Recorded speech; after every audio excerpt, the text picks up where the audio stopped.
We are live, David Wayne. Oh, We are man. live. I like how you have a new name every time we do a live stream. Today, David is 39 gallons of syrup on a 2x4. I know you just have 39 gallons on a 2x4, but I want to let the people that are listening on Spotify know. What's your name? My name's always Nate. Your name changes every time we do one, which is kind of endearing. I think people like it. Yep, I think so too. People like it. So I'm calling this our mid-season SapChat. I still think we're mid-season for the big guys up north, or maybe just a shade over. But Yeah. I'm calling it mid-season SapChat. It could be my end. I can't believe you're still going. We're done here. Yeah. Oh, you guys have been done for a week or so, haven't you? Yeah, it's too warm. It's what it is here. This year here has either been super, super cold and time goes by, or super, super warm and time goes by. Like there's been none of the sweet spot that you need for freeze thaw. It's either 18 degrees or it's 70 degrees. It's just been horrible. It's been different, although a lot of people have experienced what they would consider the biggest sap run of their life.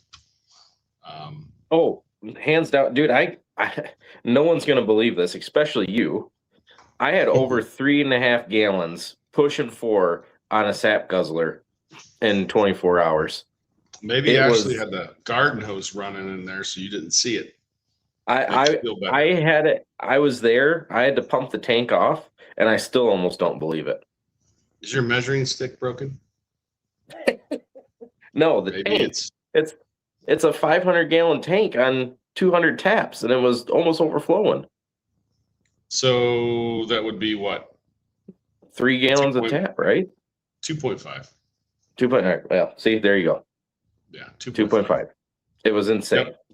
And it was such a good sap run. The trees pushed it through that guzzler because there was no way the guzzler was doing it. Well, and to be fair, that was halfway through the day. You got to remember, like I was going over a 24-hour, so it was more than that night because I had to pick up again. So it's actually closer to that 3.5 probably. So Darren said, Nate, get your evaporator put all together. That's the plan. I think David and I, David Yoakum and I are planning on boiling Tuesday night if all goes well. I've got my production team saving the rinse water from drums, cleaning the filter press. We've never been able to do it, but I'll be able to make syrup year round, which is cool. So if anybody wants to come try our evaporator, they can try it. I don't care if it's June, July. We will be able to boil year round. It'll probably get old for me after like 2 boils. Probably after 20 minutes, it will be old for me. But it's about $500 worth of syrup every day that we haven't been able to reclaim. So let me ask you this. I said dollars, right? Not gallons. Yeah. On the front door, is that for a fuel oil burner or is that just a window to see in there? That's a window. First time Dave's put a fuel oil burner. It does. It's actually monocrystalline quartz. And I think the plan for the future is it's going to have a big square one. So it'll be a bigger window. Yep. This was the first attempt at windows. It was just R&D. So these two are going to have that port so you can just see, what's going on. Yep. So I do think there's a few weeks still left in Eastern New York for sure. I was just through there yesterday. Actually, I hate when my GPS takes me through the Adirondacks. It's great if you want to sightsee. Not fun if you're in a hurry. It's like driving down a step ladder in there. I can't believe how many lakes there are. Sharp turn, uphill, downhill, sharp turn. Here we go. Reese says, is it a below average year for syrup? I think it's going to be average. I do. But what do I know? It's not done yet. We don't really know. Yeah. The people I talk to out that way are nervous. This guy says he did 39 gallons in a day on a 2x4, Dave. Yeah. He was I running call his BS. event. He was running his RO at 60 bricks. He just wanted to I was finish gonna it. say, all right, that makes sense. I have pushed the limits on that 2x4. Yeah, you have. I mean, I did it all, even with the RO, I all don't that. think people realize how much work or pre-work you have done. They only see what's on the video. I mean, I've seen the work you've put in, and I don't think the maple season is going to compare to how much pre-work you put in to make this all work. So you're done, dude. I get it. Like, it's double a normal maple season with having to set everything up. It's not, dude. I wish the trees would keep going. I would keep going 100%. It's literally, so usually how you can normally tell, anybody will know this. When you get a run after it's been up for a couple of days, you get some of the stuff that's in the tubing, but the sap clears up, right? Mm-hmm. It's not clearing up. It's coming out. It's probably done. I'm cleaning all the tanks. I'm doing everything I can, and I'm going to turn the pump on again. The only next time it's going to run for me, believe it or not, is Thursday. Like, I got to go all week until I get it to Thursday. It freezes Wednesday night, and it'll run Thursday and Friday. I'm going to try it. I'm gonna see, and we're gonna give it a shot, one last shot. But after that, it is done because it doesn't even get below like 45 for like a week. Yeah, it looks like. After I that. mean, we might as well live in Florida at this point. Down south they've been done for probably a week or two. It just moves north. As you get closer to Lake Erie, if it's cold, it'll keep us cold. Yeah. But as soon as you drive 15 miles from Lake Erie, it's just a whole other ball game. Like, I live probably 30 miles from Lake Erie, 35. And it's a totally different climate. Like, the schools around here, we've been playing baseball for 2 weeks. It's like, you go north, there's snow on the ground. So that's why the pretty much the Maple Belt within Ohio is right off Lake Erie. Yeah. The UP had like 3 foot of snow. Yeah, I saw that. So William Sugarhouse says he's running on a Yoakum built rig. So is Dave. But I imagine it's that donkey. He's got this 2x4. Oh yeah, donkey. that's it. Yep, and there you go. Yep. Yeah, but to be fair, that is what Dave say that thing was getting, 40 gallons an hour evaporation rate. Yeah, when I first saw it, I laughed just because the name was cool.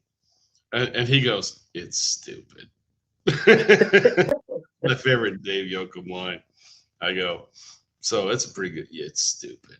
Like a 2x4 running. It's pretty funny. So it must have like 200 set of flue pans. A 2 foot set of flue pan, or 2 foot set of flue pans, or 3 foot and a little tiny. I think it has a little tiny syrup pan.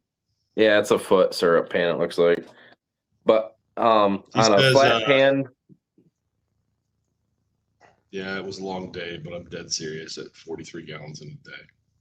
Whoa! Now is that the donkey you have there, Williams? Yeah, it's just a cool name for an evaporator. The donkey. I know on this flat pan divided, everything I could get out of it was 13.8 gallons an hour. I was getting 1.3 gallons of syrup an hour. That's it. That's all it's got. Anything higher than that, it was starting to get so much better than what my dad and I started on. English tin. And it had little sections little slide doors. So like you could slide the door down, add the sap, and then my dad loved to play with those little doors. Like today we don't use them. We just let it move through the system, but it was designed that way. I see. That's funny. 14%. Here, see, I had the first donkey he ever built. There you go.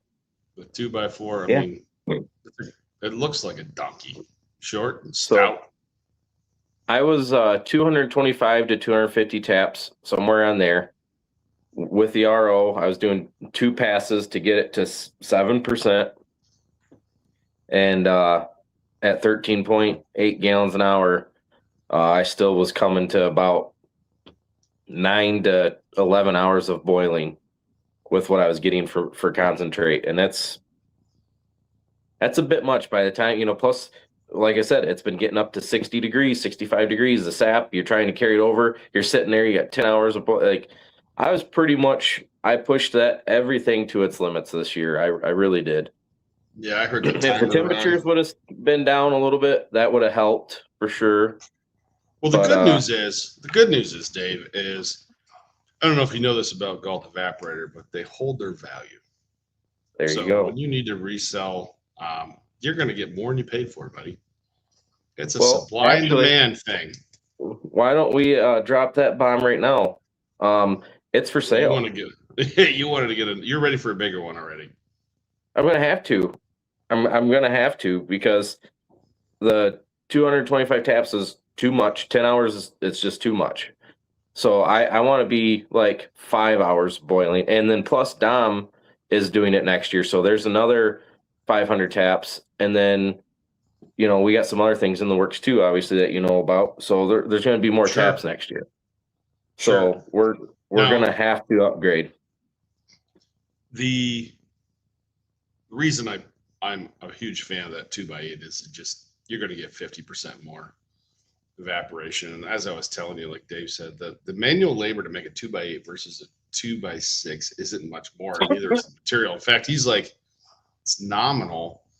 So I, for everyone's sanity, want to push as many people to 2x8 as possible because it doesn't change the price much. Yeah. Well, would it be cheaper for? Is it cheaper for a fuel oil rig too? And I don't need all the fancy preheater stuff. That's a good question. That is a good question. I'll ask Dave. Because I just want I don't need even an all tricked out one like what you got. I just need a reverse flow 2x8 raised flue with a steam hood fuel oil. That's it. That's all I'm asking for. And I can even buy the burner or whatever, but that's it. I just need a basic. I don't need a hot rod. I just need surface area. Seeing your stack from the moon. They were seeing it on this 2x4. I'll tell you that. So yeah, if anybody's interested, the pictures. I love the pictures of the cherry red. Yeah, you're not going to get a better deal. There's some people that jumped on right away, and at the time I honored the price, but yeah, we've gone up. So I am honoring the price with a couple guys that came on and said, "Look, I want one before you even started running, Dave." Or probably the first delivery. They were like, "I'm in." So I said, "Look, I'll honor it for you, but the next ones are not going to be like that because I don't have a sales problem." No. And then they can see, how to run it in the video from me, all that, and they can have the one that was in the video series. It'd be, it's ready to go, man. You need a donkey. It only has 5.5 boils on it. That's it. You need a donkey. You need a donkey. We're not. No. No. We're going. No more firewood. You're going oil. Yeah. Gotcha. Yeah. Look at Brandy. She said, "You look like a model in that hat, Dave."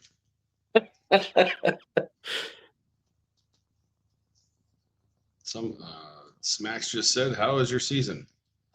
Well, mine's been mostly travel. I have been home like 2 days in the last 3 weeks. I have to introduce myself to my family when I come back. I was actually trying to stay in Vermont this morning, I was going to hit the Georgia Mountain Breakfast. This Sunday is the last Georgia Mountain Breakfast, and I plan on being there. So if you guys are in Vermont or near, I plan on being at the breakfast at Georgia Mountain on Sunday. So it'd be cool if you guys could come. I think it's $20 for adults. It was like $6 for kids. I might have that wrong. If some of you have been there, just let me know in the comments. But that's their last one. And I really wanted to be there this Sunday, which is today. But I needed to get home. My wife was sending me songs about husbands forsaking their wives. So it was time. Yeah, you want me to play it for you? It's actually kind of fun. Then, wait, didn't she already try to kick you out now that you've been home a day, though? No, I'm a lot. I am. I'm a lot. That's too much. How How did Scarta put up with you for a week? Yeah, Jeff was there. Listen, here's the truth. So you guys are going to meet Adam. He's awesome. He has been on the road with me 4 weeks out of the last 6, and he is coming on board because I need help. Fred is retired, and he helped me build this company for the last 15 years. He'll always help me in a bind. I miss him. I love the guy. He's like another dad to me. But man, I sure missed him this year. And I finally went to my team and said, I need a new Fred. I can't do this on my own. It's just too much. You're running 16, 18-hour days. It gets dangerous, driving on your own. So just for travel, like he's going to be traveling with me basically for the next 2 years. And then we have so much going on up in Wisconsin. And then we have a lot going on in Vermont. And he and I are going to be traveling to each side, which is cool. Like being in Ohio, I'm like right in the middle of the Maple Belt. Literally, that was an accidental benefit. I'm not that smart. I did get lucky being born right in Northeast Ohio. Like I'm 2 hours from Buffalo. I'm 8 hours from Vermont. I'm 11 hours from Western Wisconsin. And every truck runs right off Interstate 90. We're right off Interstate 90. There you go. Yeah, that's true. Completely fortunate with that. Yeah. So I was talking. If you think about it, one of the cool things is my ability to acquire syrup from Wisconsin is always going to be cheaper than New England because of trucking. So I have researched it to the nth degree. We've gotten quotes. We've talked to Lauren, and it's on average about 5 cents more to truck from Wisconsin to New England, which I'd rather have the farmers keep that. So if anybody's trucking syrup from Wisconsin to New England and paying that extra 5 cents, do you think that's coming out of the Packers' pocket? Probably not. Do you think it's coming out of the syrup buyer's pocket? Probably not. Who do you think's going to get the short end of that one? The producer. Every time. And I will always give that nickel back to the producer. So there you go. No one can win. Like, it doesn't matter. Like, it's the laws of physics. You got to buy diesel. It's up a little bit, right? I don't know if you check diesel prices. A little bit? It's up a little bit right now. And we can't even blame Biden anymore. Mm-hmm. That's true. That's true. So that was accidentally something I wanted to talk about because there is syrup being trucked and has been for years. Like, this is not a new thing.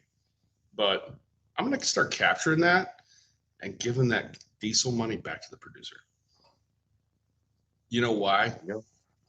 I'm the only one that can. There you go. The only one that can. So good question. Daryl had such a short season out in Washington. She said she would have had like 1 or 2 sap runs, if that. So she is just going to collect and prepare and get ready for next year instead of stressing out. Yep. Listen, I'm proud of her, though. I'm proud of her. Is it just the climate, or was it just the year? I mean, is that going to be a new thing, or you think, or what? I don't know if you know this about sugar makers, but sometimes we underestimate the amount of time it takes to do things. Yeah. Just a little bit. And she's just like all of us, optimistic. But I'm just so proud of her. I will support her forever. I can't wait to get out there next year. So, she's going to make syrup next year. I guarantee it. Lapierre stepped up big time. I have to give Lapierre and Brad Gillen a lot of credit. They sent out tubing. They installed the tubing, the evaporator, the RO, the extractor. The only thing I did was a sugar house, 2 sap tanks, and the vacuum pump. So she got 2 Navac UD65s. I did 2 of them.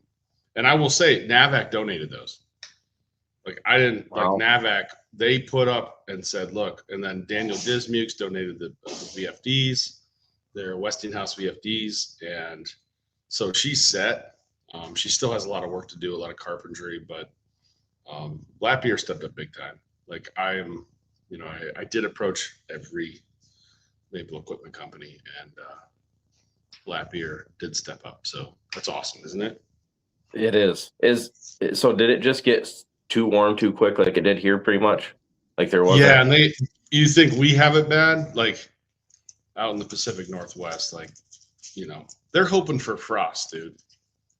Like it's just, I mean, it's a whole nother, world. Interesting. Andes mints. I love these things.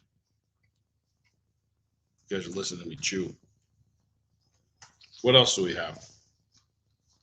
So we talked about the 2x4. Talked about Adam. Let me bug Jeff, see if he's going to come on. We've talked about a lot in 22 minutes, buddy. Yeah, and then you talked about what'd you do in Vermont while you've been out there for a week, if you want to get into that? I don't know. Like, what does this mean? I'm just like, come on. I need some admin. Hey, this helped the guy. Hey, this helped the guy out, Nate. He might need help. Yeah. That person definitely needed help. We just got, what did it say? Just got back with his ex? Something like that. Congrats, dude. Good for you. But the name is Proud Black Woman. Oh, well. See the name? No. You said dude, but who knows today? Who knows? Well, congrats either way. Right? Let me send Jeff a text. Say, hey, man.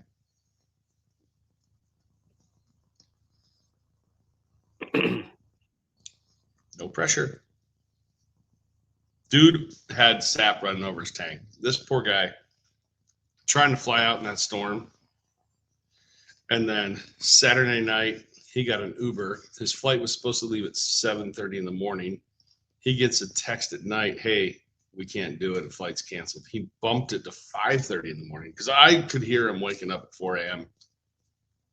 Took an Uber, 2 layovers, gets home, and he had sap, several gallons running over his tank. And I said, you got to fire your help, dude. He's like, it's my brother. I'm like, you need to especially fire your help then. Well, to make him feel better, I know somebody in Wisconsin that had 10,000 gallons of sap go on the ground. No. Yeah. No. Yeah. Somebody forgot to close the valve. I don't know the whole story, but it's very unfortunate. Yeah, we've all done it. At least it wasn't 10,000 gallons of concentrate. Yeah. I feel very, very bad. I feel very bad for that person. Yeah, that's a lot of syrup. If it's Wisconsin, it's probably 3% sugar too. Exactly. I don't know what it is about there, man. Like they could have half the taps and make same amount of syrup as I'm making. That's just crazy. I averaged 1.5 again this year. So Jeff, he's making cookies with his kids, and it looks like he said this just happened. Yeah, there's good for you, Jeff. That dude's a stud. Let him be. We had fun. We laughed so hard. Oh, look, I don't exist anymore. I'm like in this far off ether. Let's see if I can fix it. There you go. You're back. See, magic. Dave Carlin. He was boiling, jumping on. A lot of people were, hey, we're adding people, buddy. So did you get some syrup bought while you're out there then, or? Oh my, it was the relationships that we made, the people we've met, the people we just caught up with. I mean, it was fun. I laughed so hard, literally. My laughing muscles hurt. Like the next day, I'm like, why am I sore? It's like, oh man, we laughed so hard. There was a moment where Maple Shine came out in a sugar house, and buddy, oh, it was good. It was good. Like, how do you not? You're cruising around Vermont, like we got to stop and see. I took a couple of people that have never been to J.R. Sloan's. They got to see J.R. Sloan, like a couple tankers drop, and that's just you can feel the wind off the The Sap. Sap River. The Sap River. Yeah. Yeah. It's a legit river. Like you would drown in that. Yeah. It literally feels like, Niagara Falls. Yeah. We got to touch base with Ryan Lutton. That guy's a star. He's in Bristol, Vermont. And oh my gosh, like he's a rock star. I'm going to work with that guy the rest of my life. So he's younger than me. He's going to probably end up going to my funeral. He's a lot younger than me. So yeah, he's a rock star. He's been running our NAVAC UD 100, and yeah, he's had good luck. I mean, he said going from a 27-inch water cooled like sea heat type style pump, 10 horsepower, it's totally different. I mean, he got up to 27, probably even 28, but he said it's totally different when you get into high vac and that 29 and above. He said that the trees gas more. He said there's micro leaks you didn't have before because you weren't that high in vacuum. Like, I'm so excited for the content that I made over the last week. I literally have 8 videos I made. I filmed 4, so we're going to start editing. One of my favorites was meeting Sutton's family, and like that kid is a rock star. Like, he's funny. Grows his own sweet corn and has his own route. Like everybody there works for him. He's employing the family. It's awesome. That's funny. That's awesome. Yeah. We got to go to Siloé Maple, and I think it's Paul and Marilyn Lambert and their mother Betty. Like, they're just good people.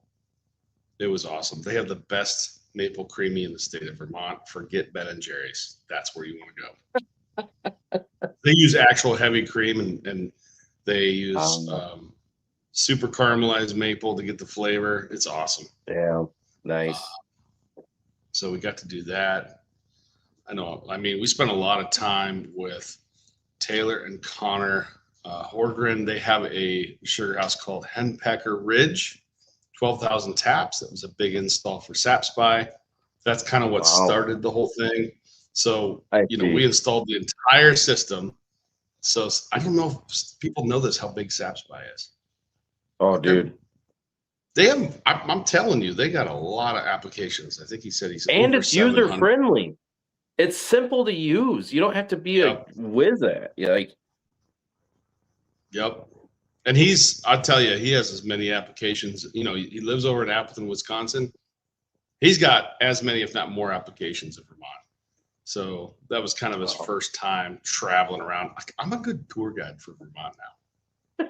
Like, you want me to pick you up at the airport? Ask Jeff Scarta. Yeah. If I pick you up at the airport, you're gonna have a good time. Like, you don't have a choice. So is that the couple with the CDL rig? Is that who you're talking about? The one with the CDL? Oh, no. That's Adam and Renee Rainville. And I met Adam like last year, 2 years ago. And their maple operation is called the Maple Fix. And it might be one of the most fun sugar houses to hang out. Were they really switching their pans like every 3 hours or something, you said? Yes.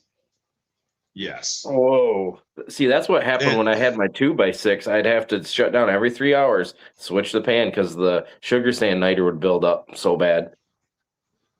Yeah, every like 2 drums, I think. Whoa. So I met them because somebody named Todd Phillips reached out to me who sells sap to them. And he had watched the channel.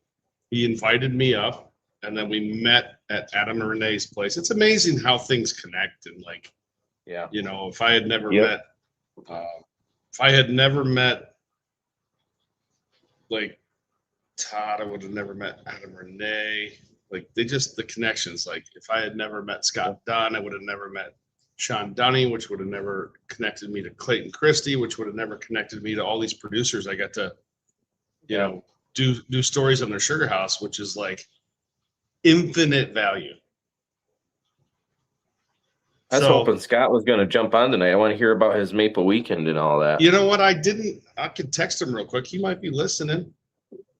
I didn't send him the link because it was just like, dude, we decided to do this. Like, it's 9:30. We decided to do it 30. Why do you make that sound like that's abnormal for us, It's Nate? totally normal. I was hoping you'd say no because I'm kind of tired. I could tell because you waited till like 15 minutes before, and me and Jeff Corey were on the phone. I was like, "Hey, I guess we're doing a SapChat." Yo, you were excited. Like, your enthusiasm is a little bit contagious. Oh, whatever. It is. It's like my buddy George from Middlefield Custom Sawmill. Anytime you're around that guy, he just like, you're excited to mill logs because he's so excited. I'm like, yeah, man, like, let's eat some sawdust. I'm in. Called ADHD, Nate. So yeah, I'm excited about my new evaporators. I'll be boiling sweet water and capturing that loss. So I'm not making syrup out of thin air. I'm just capturing the sugar I've already paid for. And then Nice. I've got firewood ready. I was able to get that firewood from Adam at Hometown Acres, Meadville, Pennsylvania. So Ralph was able to pick me up a bunch of, what's it called? Kiln dried firewood. So we didn't have to worry about it not being consistent because I really wanted a good reading. So I wanted my firewood to be consistent. Kiln dried firewood is pretty, uniform. Yeah. So yeah, I've been kind of thinking a lot, like, there's a lot of information out there, and, with, CDL acquiring MES and that acquisition, and it's been a lot of change for people. Yeah. And I've been thinking about that on the drive. I had 8-9 hours back yesterday. And I've been thinking about, like, when CDL acquired MES, they also indirectly acquired all of that content I've made, because I made a lot of videos about MES equipment. And I thought about it. I'm like, you know what? It's free content that CDL indirectly owns, because I'm not taking it down, because the farmers that I worked with deserve to have their story told. Yeah. That's more important than anything. I know I'm indirectly promoting, a CDL company now, or CDL, and that's fine, because the families that let me come in and tell their story, you know what? They deserve it. But that's also you putting your money where your mouth is, and being transparent and helping out. That falls right into, Yeah, how I operate. Yeah, exactly. Yeah.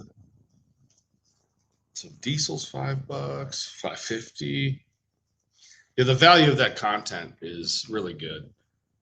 Just any, people can watch the MES equipment. Sean Dunning's automatic.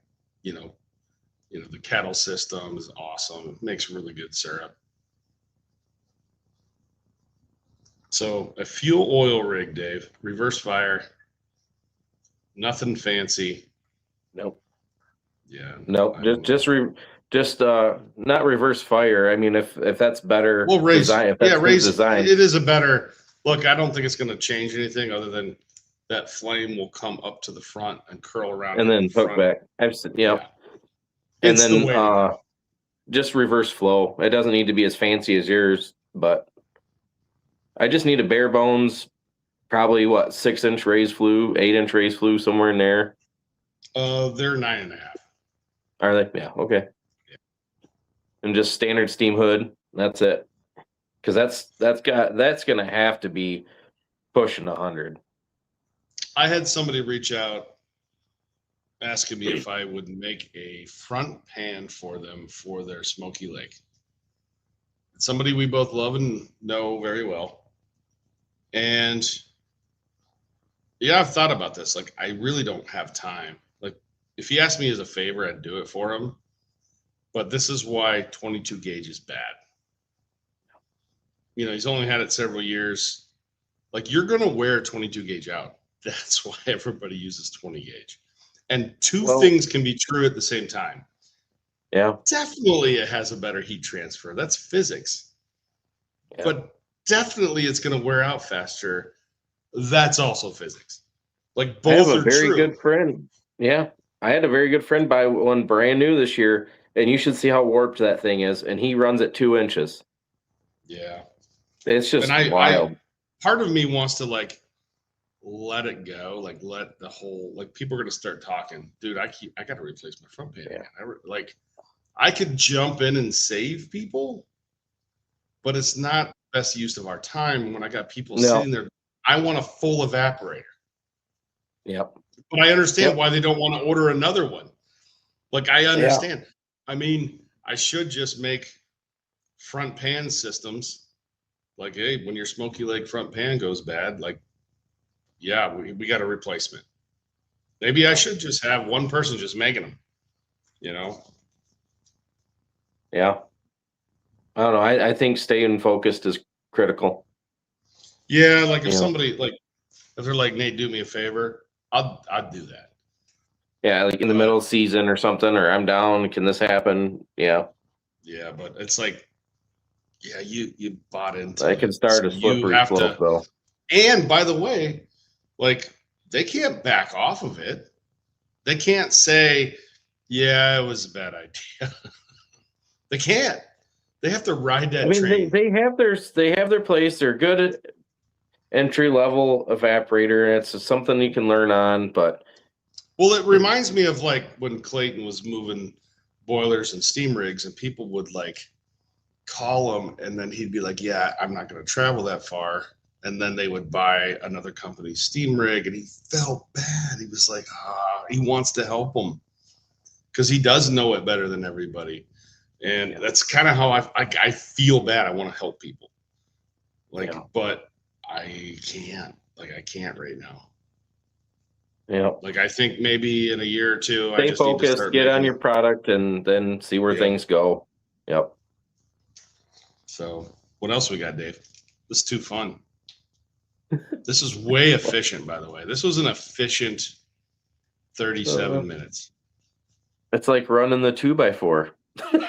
Super. Yeah, except the buzzer didn't go off. The beeper hasn't went off every 10 minutes. Yeah, I do think the offset, like, here's the thing. I will say what the best product of every company is. And it's like, only because I've traveled, I've been to a few sugar houses. Like, I've I talked use to a their few Murphy sugar. cup. Yeah, I've talked to a few sugar makers. I've been to a few sugar houses. I do have a better product coming out for measuring syrup. I mean, we bottle more maple syrup than anyone makes. Does that make sense? Like we bottle more maple syrup than any one farmer makes. And our measurement of density, like that's our business. Like we're if you're good at over, it. you're giving away, and if you're under, you're going to have issues. You're going to have recalls. You got it. And we measure to basically the quarter of a brick. So we're not even at a bricks. I think brick is smaller than the bricks. I don't know. But yeah, like we are very good at it. And, you know, a lot of people know my undergrad's in chemistry, and I spent a little bit of time in a lab in my life. And our temperature compensated hydrometer cup is what I recommend. The industry needs it. The industry needs it so bad. Yeah, definitely. That Murphy cup is pretty sweet, though. I mean, being fair, giving credit where credit's due, you know, trying to be honest. That Murphy cup, I float that in my draw off pan, and then I'll, you know, stir the syrup up, and I'll sit there and I'll have that cup floating there, and I'll have my hydrometer next to it, and that cup tells me what my hydrometer needs to say. So if it's whatever temperature that syrup's at. Do you know how much money the Murphy cup makes me and every packer? Like I'm just being straight up. Like, keep using it, dude. Keep like you're just making money for the Packers. So what I do I'm is just being honest. Like I to feel bad. Like honestly, they're by selling that mine, much. Oh gosh, I think it's user error a lot. I'm not going to be like I just need to make a video on how we do it. It's actually going to be not as good for the Packer. I'm being straight up. Like, so are they just not calibrated right? Because there is no way to calibrate them. They come ready to use. Like there's no adjusting them or nothing. Like they come ready to use, and you just match your hydrometer to whatever that says, and then you're saying you're saying that they're not accurate. I tried using it once. I will give it away. I tried using it one time. and like I would have lost so much money with that thing. It seems If to I have been would lose accurate for money, me, listen, if I would lose money, that means the farmers are. All right. Like, how many drums do I get through my facility? I'm just being real. Yeah, that was one thing I always did wonder is like, how is this calibrated? You know, it must just be off of temperature. Doesn't matter. Barometric pressure must not affect that. So I just figured it was good to go. I don't honestly. I haven't had any molding issues since I started using it though.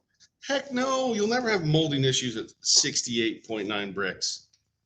So I don't know. Whatever. Listen, it's good for the Packers. Like the Packers should be giving them away. You said it. So what you're saying is it's geared towards the heavier, safer side. Well, the thing is with what we're doing, it'll tell you how to correct it when it's too high. Like we have both. So like it's basically half of an instrument. So my team has to make sure that we add back permeate if the density's too high. Well, that's what I do. That's what this does. If your hydrometer is floating way heavy and it says you need to be lower, then I'll just draw more syrup off the evaporator to get the hydrometer to set. Yep, here's where it's different. Does it tell you how many fluid ounces to add? No. There you go. I see. That's it. Mine will tell you how many fluid ounces to add, so you're not precisely. There's no over under. Yes. Like, do you know how many drums I get that have this much crystals on the bottom? You know, it's selfish that I actually like. Yes, in one way, I end up with a lot of overdense syrup, but I also end up with a lot of drums that drop crystals out, and that's a pain in my team's butt. Like, I want to fix that. That's the true. So now, but now if you get that, you have an evaporator. You can put some hot water in there, dissolve it, run it through your evaporator, make syrup. It's true, except you know how hard it is. I mean, what I should be doing is making a lot of Michigan Fancy. I could make drums. That's what I was trying to say. Like, you could do it. Just blend it in with your filter press stuff. Now and you're getting even more syrup. I was not picking up what you were putting down. Now you are. I am. I'm going to be like, all right, guys, I want all of those crystal meth. I want all that crystal meth, the Michigan Fancy. I want all of it in that hopper over there so I can dump it right in. Dude, if people listening or watching have not watched that yet, go watch it on my page. Like, it is too funny. It is funny. Yeah. It is. It'll just make people twitch, though. That's the thing. I'm good at making people. There's people right now like twitching because of the cognitive dissonance. When they learn new information, they believe something to be true, and they get new information and most people just have to believe the lie and they'll fight it. But some people will start twitching. The Michigan Maple Syrup Association meeting's very glad that I was sick this year because it was showing up and going to get entered. Yeah, that was pretty fun. I was going to watch some heads spin. But yeah, I mean, I'm excited. I am in the R&D phase, not R&D. I'm basically lining up manufacturing. I'm going to laser etch this emblem on the cup. So you'll be able to see it. It'll be laser etched. The replacement thermometers you can buy them off Amazon. We'll carry them. Nice. But it'll help you make more money. So what you're saying is my 39 gallons I'm at is actually 45. Might be 41. And if our hydrometer cup costs you $175, it will pay for itself in one season for you. There you go. Imagine somebody making a lot of syrup, drums. Yeah. So that's the thing. I'm going to be selling something that pays for itself quickly. Yeah. Well, I know a producer that was having some density issues. Come to find out, he wasn't even being told about it until he was, and he's like, "What? I'm light." Yeah. And anyone that's using, Clayton and I have been having this argument, which it's true. His theory is that the DE will affect the hydrometer, and he's right, because if you actually test syrup with DE and without at the higher level, I do think it'll affect it. I would agree with that. But what if all the DE settled to the bottom of the cup? See, I don't know why you would test it with DE anyway. I don't understand that. I get People it do. right where it needs to be, People and then do, and it I see. reads two. It can read I 2 see. points off. So like, Yep.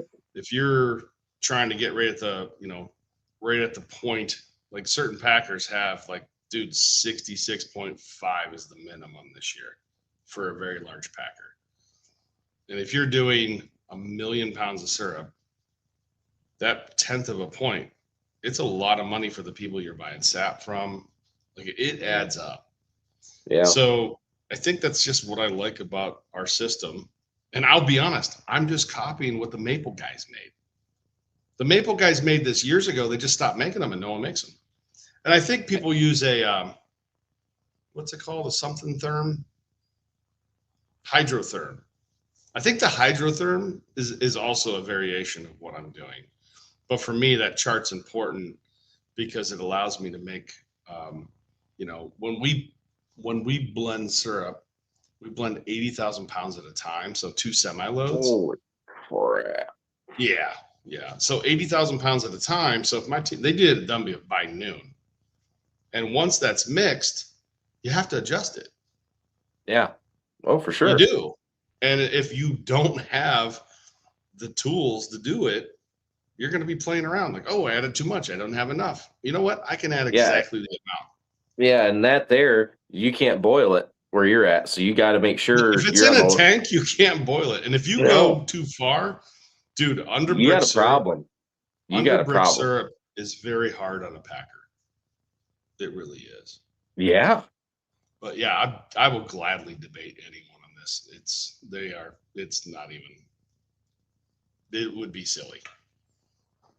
I don't know. I feel like, listen, there's only 3 chemists that I know at this point in the maple industry.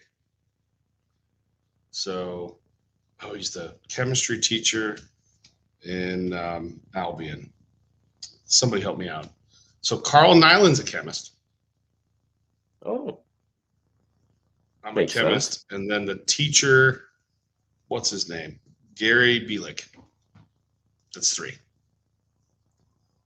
I don't know if there's any other chemists. Yep, there it is. Hydrotherm. Now, Gavin, why is the hydrotherm popular in parts of Canada? And how come a lot of people don't use them? I know there are some good sugar makers that use them. It basically combines the two.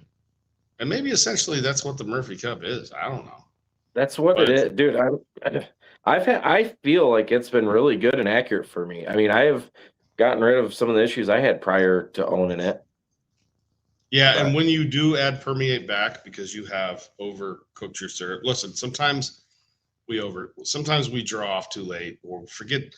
Has anybody ever forgot that they were supposed to move their temperature probe to the other draw off side? And they're like, this is weird. I don't know why I haven't had a draw off in a while. And then you're like, oh crap, and you switch it over and then you draw off this candy syrup because you forgot to, move your thermometer. It happens. Yeah. What I do is, like, and then what do you do? Mine in the draw. Yeah. I float my cup in the draw off tank. So when I get that full to where I'm going to put it in the keg, it's right there supposedly. Oh, I love this one. People assume since it's paid by the pound that you will make your money back. Wrong, Hillary. No. Because that water, over bricks doesn't add up to more. Nope. Because that water that you didn't have, if the price of maple syrup's $2.50 a pound, the water that you don't have in there, you just lost $2.50 a pound of water. Like, I don't understand why people, if it's over bricks, you're still getting paid for it. No. Interesting. No, you are not. I think that's what people tell themselves. So I think that's what people tell themselves. And I probably have a lot of Packers going to be mad at me right now because I probably reduced everybody's profit margin by 2 points. Way to go, Nate. Yeah, every Packer just got mad at me. And I'm like, dude, this is like, everybody needs to know this. Well, isn't Bascom putting out like doomsday syrup pricing right now? I have no idea. I got my butt handed to me buy another Packer because I've learned that they can put the price up high and then grade really hard. So like there's games that I've learned that I'm like, oh, if he's going to be 250, I'm going to be 250, but he's not buying syrup. And I'm out there like, oh, I'm going to buy syrup at 250 to match that guy. Now I'm going to go 255 to beat him. He's not even buying syrup. So like there's so much disinformation. The whole thing's like a psyop. Like I want to make a BMF index, Bissell Maple Farm index. I do. And I'm just going to take the current price in Canada, which is negotiated 3 years ago. So the 2026 pricing is already negotiated. It's set. Use the actual currency calculator and make a ticker so everybody knows what the price of syrup is. Now, remember, it's the Bissell Maple Farm Index. I don't want anybody thinking it's other BMFs. It's the Bissell Maple Farm Index. BMF is Bissell Maple Farm. Because there's other BMFs, but we are the BMF index maker. So we are actually creating that now. So it's just out there. Like it's already there. Why should it be a freaking secret? But I think there's also so many games that can be played on the bottom end of the scale that it's like, okay, I'm going to go up here in price to make everybody feel better. And then down below, there's games played too. Like, that's everywhere. We're just that's just everywhere. Right. But listen, anything that's called in the bait and hook, Nate. Bait and hook. Listen, you won't convince some people. In this world, we buy from who we like. Dave, you're in sales. If you're not a likable guy, you're going to sell a lot of equipment. Like you're good at what you do, man. Like you're really good at what you do. So I try every day. I like this one. This is funny. The BMFer scale. Yep. My wallet says bad. No. Yep. So that's we've taken this fallacy and thrown it out the window. Like unless these people are also, if you're a PhD in chemist and I'm wrong, let me know. Because I was literally the dumbest chemist in my class, in my graduating class. Like I'm a chemist, but I was a dumb one. That's why they stuck me in like the sales role in the field. I can't work in a lab. I did for 1 full year. Is that like a 73 Ford in that thing? It does look like it, buddy. What's a 73 Ford? Yeah. So yes, these cups are going to be available before next season. By summer, they're going to be available. We've got to run off a bunch of them. Oh, dude, I'm so excited about this. I forgot. I bought everybody's syrup hydrometers. So I bought 3 hydrometers from every company that sells hydrometers. And you're going to test them. We're going to have like a Consumer Reports syrup hydrometer video where we test everybody's. Oh, yeah. Yeah. And I'm going to have my own made, and they're all coming out of the same factory, at least most of them. But I have heard of hydrometers not being accurate. And there's just so many little tips you need to know. Like sometimes you can actually nick it and lose a little bit of glass and it's changed and you don't even know. I've been thinking about it with my company. It was keeping me up. I woke up this morning going, oh my gosh, we actually need to check our hydrometer with other hydrometers every morning. Because sometimes those little pieces of paper, they slip. There's like a little glue dot. Yeah. Well, listen here. Listen. So believe it or not, Sugar Bush Supplies right here in Mason designed their own hydrometer to solve that. They have a red line that comes down to the 0. So if it ever slips, and it's easy read, they put bigger numbers on it, and there's a red line that comes down inside the glass. So if that paper ever moves, you know it's no good already. So Sugar Bush Supply Company, you need to get 3 of their hydrometers now to test. They're not their own. They used to be, but now they have their own, and it might be through. Actually, I remember seeing those, by the way. Yeah, Sugar Bush Supply, easy to read. They're bigger. That's what I use. My favorite. Do you have my favorite T-shirt on tonight? No, I got my. Okay, all right. Because I love the last one. The last one means you've sold your syrup to a selling to the packer. fact, yeah. I would think that syrup drawn off with a lot of niter would change quite a bit after filtered. I don't know. Like this is where if it's a low amount of suspended solids, so this is where we get into a little bit of chemistry. I can speak to this. So there's suspended solids and there's dissolved solids. And I can tell you what definitely will mess with your bricks. Alcohol, because all of our measurement systems are based on water. So if you are doing bourbon barrel aged maple syrup and you're using the current measurement systems, this is where like I was able to develop my own test, my own bulk density test, so I could tell where it was even with alcohol. I don't think anybody else has been able to do that. So with a refractometer, you're bending light at the known angle that water bends light. And if you use a refractometer, a digital one, I've been doing a lot of stuff at instrumentation lately because I was good at that in chemistry. Like I understood instruments, I understood their weaknesses, I understood their strengths, and I understood where they should be used. Because once you've had your butt handed to you, once you've had your butt handed to you by the plant manager of, US Steel because your instrument wasn't working right, dude, you get chewed out one time. And then you're like, oh, wait, these things need calibrated? Like, you're not going to go willy-nilly. Yet, I cannot tell you how many sugar houses I've been in my life. Dude, it makes me twitch. It makes me twitch watching somebody take syrup off their evaporator with a hydrometer and a cup and no thermometer. You ready for this one?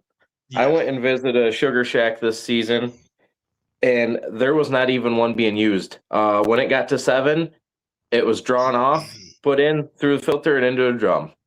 Yeah. There was not a hydrometer to anything on site other than the 7 above. Well, this might cause another issue. I just want everybody to know if the price of syrup does come down because people have learned how to test their syrup better. I'm sorry. I'm sorry. Like it definitely is affecting the margins of Packers. Like in the Packers' favor. Do you know how I know? I'm one. You're a Packer. Yeah. I'm gonna get my tires slashed. Dude, there might be a hit on me. That's like hundreds of thousands of dollars. But you know what? People, how many people are actually gonna believe me?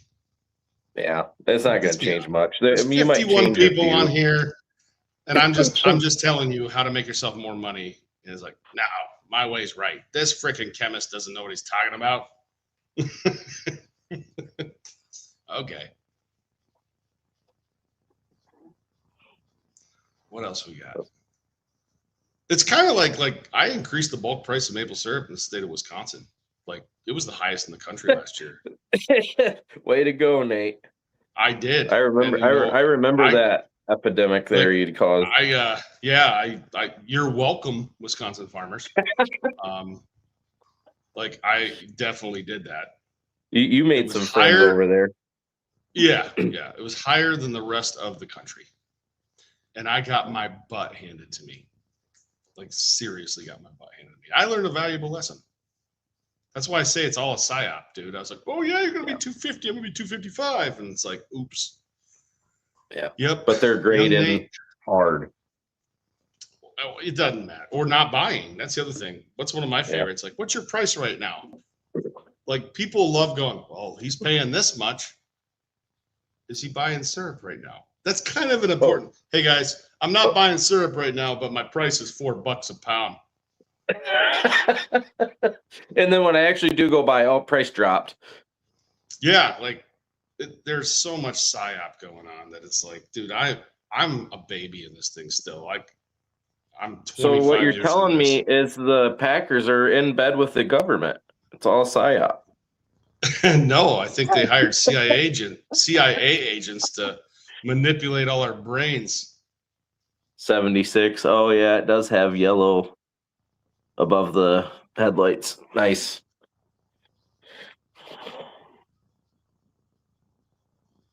Yeah, man. I bought millions of dollars in Wisconsin syrup over the last several years, and I plan to keep doing it. but I don't want the people I'm buying syrup from to lose from freight. So, yep, it's going to be interesting. I'm sure there's some people in Wisconsin watching this, and you should be. You should be. Oh. Some people are playing checkers while I'm playing chess. Oh, I almost got you in trouble by saying something, but I caught myself. Yeah. We really would. Your phone really would have been ringing off the hook if I would have said that. Listen, and I don't know how to fix the issues. Like, man, I'm trying. There are some really good people in Wisconsin that, you know, when I started, it had the lowest price in the country. Do you know how I got into Wisconsin? I don't. Oh my gosh, this is a great story. It's a true story. So, Joel Olkey introduced me to Andy Humphrey. And yes, Joel Olkey, because some people would say, remember Gandalf would say, even Smeagol has a purpose. So he introduced me to Andy, and I just met Andy. It was like, this is 4.5 years ago. And he's like, oh man, I just signed a contract with Steve. I'm like, dude, you got to honor that. Like, no big deal. He's like, yeah, I just signed it. But so what occurred was, and this is well before probably 15 years ago. So when Pete Roth and Steve Anderson made a deal, one sold their equipment business to the other, and one sold the packing business to the other. And in that contract, Steve's not allowed to buy from a equipment seller. So it's in the contract. So Andy was selling H2O and liter, and he had already signed that contract with Steve. So I was like, dude, you got to honor that. Like, you can't go back on your word. And like a few days later, I get this call because Steve had to get approval from Pete, and Pete redlined it. He changed a bunch of things. He's like, no. Sweet, I'm in. Like, I'm in because Pete redlined the contract that Steve had with Andy. And that's how I got into Wisconsin. But if you think about it, I don't know that it was intentional, but it artificially deflates the value of syrup in Wisconsin. Because if you keep competition out, like, they basically can't buy syrup from the same people. Yeah. So what that does is it deflates the value of maple syrup in the state of Wisconsin. Which, that's why it was cheaper, and that's why it was really attractive. I'm a Midwesterner. I'm in Ohio, and I looked around and I said, geez, look at this. They got good syrup, a good maple culture. I want to go up there. But, man, it's been... It essentially created a monopoly then. I don't know what you call it. Yeah. No, it's not. It's not. I don't, like I said, I don't know if it was intentional. It might have been an unintended consequence. Still, when two packers have a contract and one's not allowed to buy from the other group, that's like, fun. That's what occurred. Like, I saw it. I saw the contract that got redlined. I didn't see the actual contract. So, like, technically, I can't really, speak to it, I guess. But that's how I understand it. Why else did he need approval? Why would Steve send a contract to Pete to redline? Because he needed approval. Why would he need approval? That's odd. It's because when they sold off pieces of the business, that's what occurred. I don't know. Yeah. How many people in Wisconsin even know this? I don't know. But yeah, it's a true story. And that's how I ended up in Wisconsin. So that red pen, you're welcome. Thank you. I should say thank you. That red pen got me in there. And I ain't leaving. I ain't going anywhere. No. Like, I'm digging in deeper. They don't even have a clue yet. Holy crap. That's what I was getting ready to say, but I stopped myself. Yeah, I mean, there's a lot of stuff I can't talk about, but yeah, like, I'm doing more in Wisconsin than I ever will. Yep. So you never heard that story. It's true. And look, if I get a cease and desist letter, that's awesome. because I will read it to you guys. It's another one for I the just want picture you to frame know, in the like, office. I am. Do you know how many times people have threatened to sue me? Oh my gosh. That's why I work with the biggest law firm. You're such a likable guy, Nate. It can't be that many. Oh, dude, I say it though. I'm not gonna hide. I'm not gonna like. I forgot. Like it took me a while. Like I forgot about that story. But I mean, there's a good chance that I will be in a certain part of the state. You know, buying direct. And you know what? It's due. Like it was earned. Yeah. Well, you heard of me now. never heard of them. Yeah. You heard of me now. So yeah, there's a lot of capital that could be going right into the hands of the farmers. And there's just some additional, like, yeah. Yep. Like I said, some people are playing chess. Some people are playing checkers. This is a good live stream, guys. Like this is a really good one. I'm gonna put this one out on Spotify because I think every Maple producer needs to read it or listen to it. But I can't believe no one I've been around a while, I guess. I've talked to a lot of people. Yeah, well, Nate, you got to remember, like, you're still way on a whole nother level than most people. Like, how many Packers are there in the U.S.? Well, I know we're one less now. So how many? Not necessarily, but let's list them, right? So let's list them. We should. Who do I compete with or work with? I mean, so Yeah, arguably the largest three are going to be Maple Grove, Bascom, and Butternut. Butternut. Yep. Yeah. So they're like tier one, man.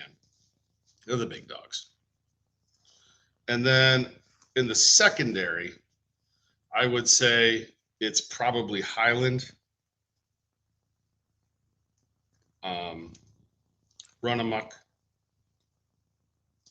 So I call it primary, secondary, tertiary. Yep.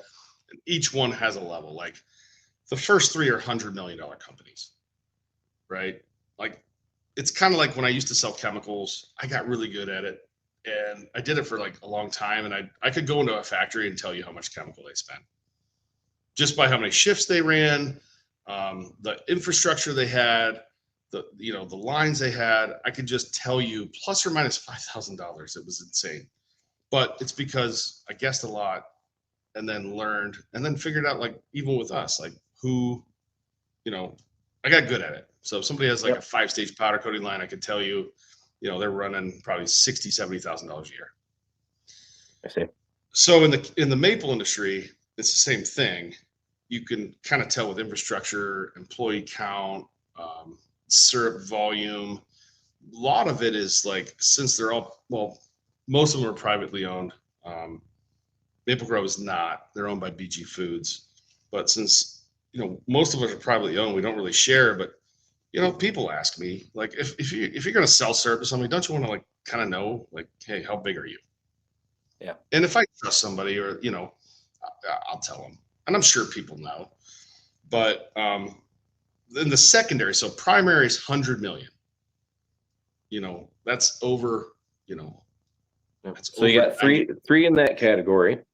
Yep. One I'm not really sure about is McClure's because they pack so much in Canada.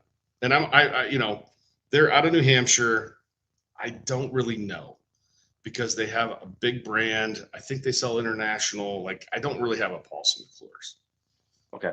So I don't know. Like, these are ones I don't know. I don't understand McClure's business at all because I never see them.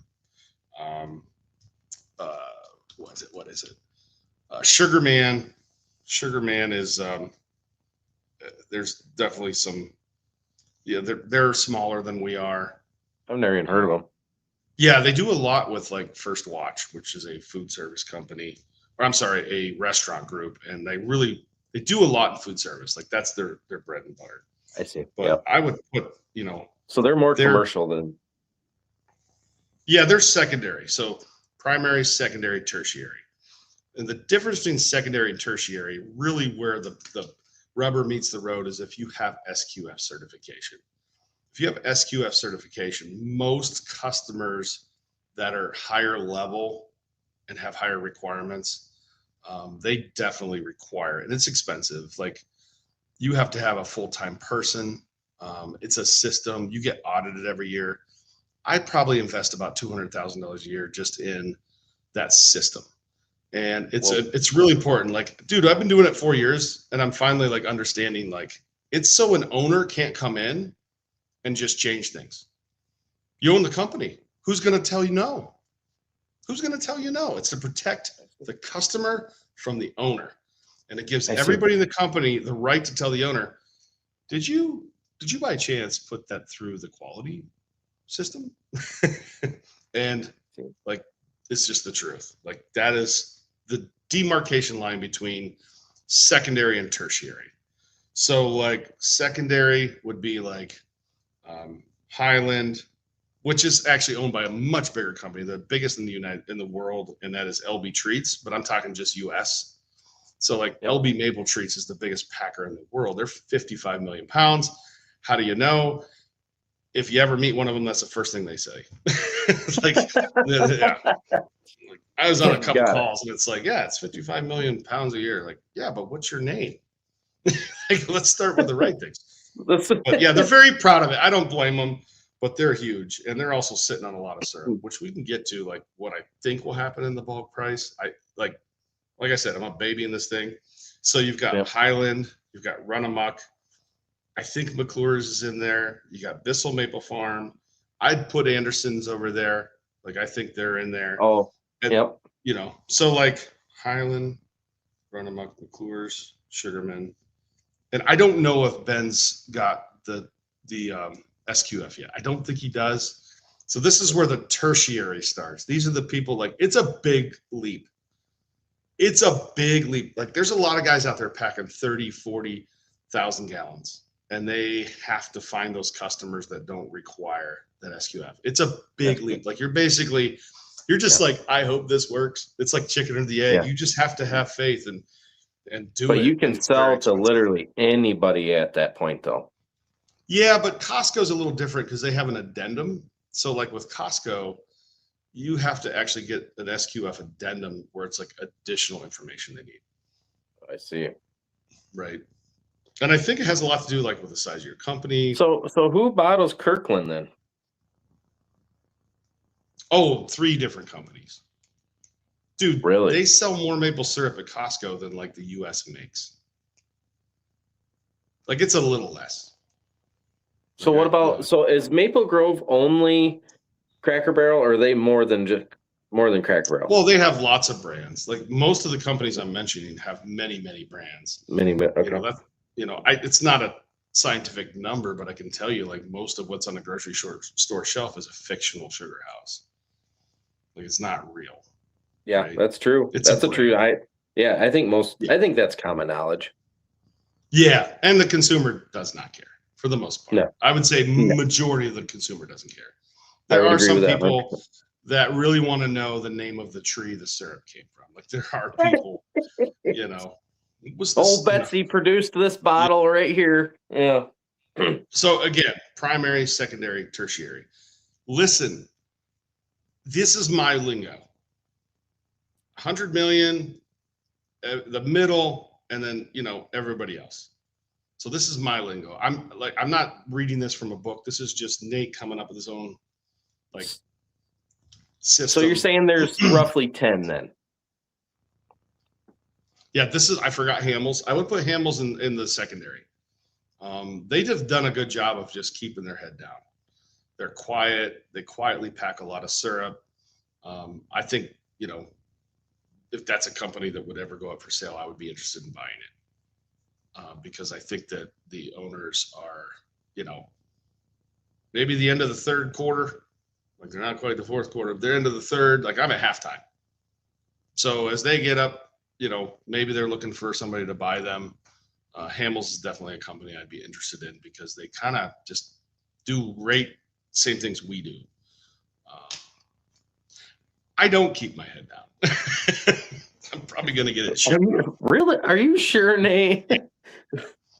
But listen, when I was like 25 years ago, when I was selling bulk maple syrup to my local syrup buyer in 5-gallon pails, I didn't know anything. And like, I wish somebody would have said, here's, and it's a perspective. It doesn't mean, like, everybody's got different perspectives. And by the way, multiple perspectives can all be true. Yeah. You know, if the number 9 is sitting here, it looks like a 6 to you, but it's a 9 to me, and we're both right. Yeah, exactly. You know? That's what a lot of people struggle with, is you can have both sometimes. Yeah, both can be true. Yeah. Yes. So we talked about primary. I might be missing one. I don't really know. But So just say roughly 10 though. Yeah, we're in the top 5. So I would say probably top 5. And then there's some people that just do a lot of bulk for the ingredient market. Like Roth does a lot of bulk for the ingredient market. That's what he's set up to do. But he doesn't pack like individual bottles. That's what Steve does. Yeah. Then you have like what I call the tertiary. So I'm not doing this in any particular order, but like Skinny Sticks, that's a great name, great brand. Oh, I would say Skinny Sticks. Yep. Yep, that's a great brand, great name. That's tertiary. I would say there's a couple guys in Ohio, Kevin Milligan. Those guys would be tertiary. You know, they don't have the SQF. Adirondacks, you got Bruce Robley. I'm trying to think of other. There's a lot of them. And honestly, like Ben's right on the line. Like if Ben gets his SQF, he can come up, but he's definitely tertiary until he gets that. But this is my own system. Like I freaking made it up, but it's just how I see it. So when you have a prospective customer come to you, you need to know, like, can I do business with them? Can others? If they don't give a crap about your quality, like the system, that means that everybody can call on them. Yeah. And they usually are just so price driven that I just have zero. Yeah. Like every year, these companies ask me to bid. And I'm like, you have the cheapest syrup on the shelf. Like, if you're too dumb to know that, I'm certainly not going to bid on this business. But I definitely put Hamel in secondary. Who else am I missing? I know there's another one over in Putney, Vermont. I think they might be SQF certified. They got a nice little packing operation there on the way to Dan Crocker's. I've seen them. There's a few of those guys that just keep their head down. They're probably secondary if they have SQF. But yeah, Interesting. I guarantee you this video is going to be shared a little bit tomorrow. Hi. What else is helpful? No, that's just cool. I've always wondered that myself, you know, how big the market is for you, like how tough it is for you to go out and purchase syrup and stuff, like, but that sounds like it's a pretty competitive market, honestly, from the sounds of it. It is. And honestly, it's a sales role. Even though the farmers are my customer, I'm really theirs. Yeah. It is an interesting industry because of that. You know, one of the tough things about Michigan is you guys don't have a packer. I actually think Michigan producers have now become the most abused.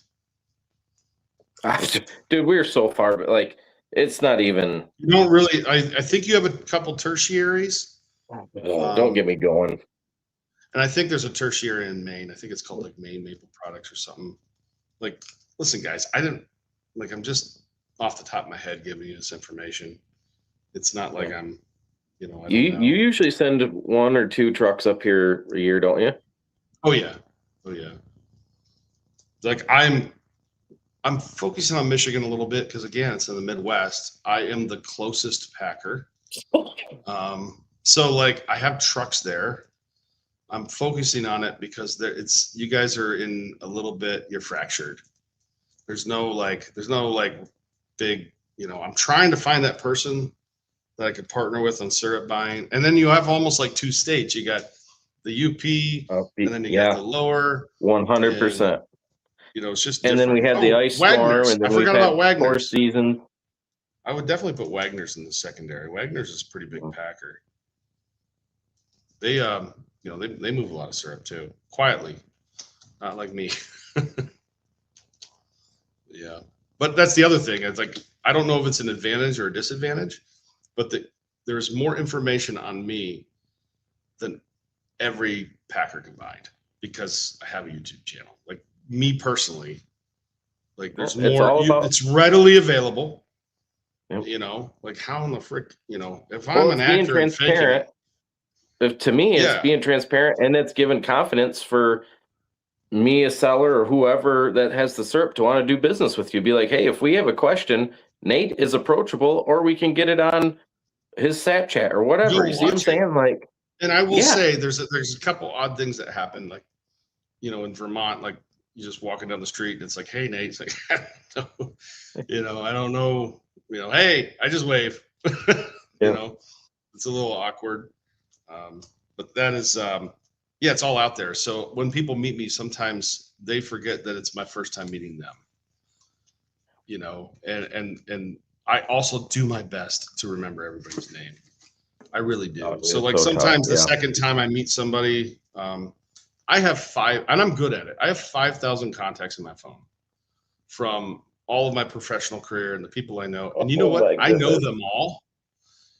And I could tell you, like, and I know them all. Like, that's a lot of Wow, contacts. that's insane. But when I meet people, it takes me a couple times. And I can see the disappointment in people sometimes when I'm like, I'm sorry. I don't know if I should just lie. Just say, oh, yeah. Like, so they don't feel disappointed. But I feel that's not genuine. Dude, I'll always be real. Like, I know faces. I will. I'll recognize you. I'll know, but do not expect me to remember your name unless I talk to you twice a week. Sure. It's just Sure. I don't. It's not. Even I'm my not boys, white. it's like you with the face, you. Yeah, It's like, yeah. I'll know them. I just can't remember the name. I mean, it's because me and you are talking to each other. They're watching us, so they know our name, but we're not talking to them every time we're on here. So we can't. sure. There's the disconnect. It's not anything personal by any means. It just don't I'm know. wondering who else I might be missing. Listen, I'm sure somebody in the comments can, I'm sure I'm missing some. Listen, I tried to remember as many as I could, but hope that's helpful. Well, I'm getting tired. Me too, man. So Me too. All right, we'll catch you. that's a good one. Bye, See everybody. ya.